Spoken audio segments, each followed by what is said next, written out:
अस्सलाम वालेकुम प्यारे बच्चों, वक्त हुआ है मेरी पहचान उर्दू कायदे का।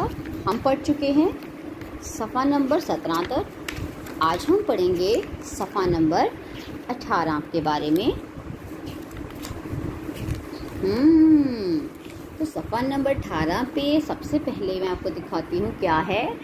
च च च च चे, इसकी आवाज़ च। चे, इसकी आवाज़ च। ये है चे, इसकी आवाज़ च। च से चादर, च से चाबी, चाबी से आप क्या करते हैं?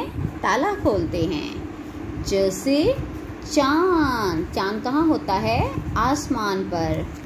चादर, चाबी, चांद। अब आप मुझे चे से खुद कोई लफ्ज़ बताएं। च च च च च च चाचू, च च च च च चमचा, च च च च च चाकू।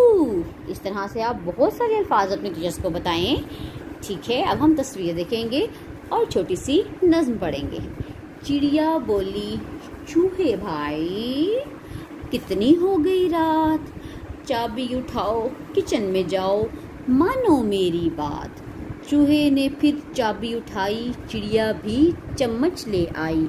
दोनों ने फिर चीनी खाई और मिलके ये धुन बजाई। च च च च च च चे च।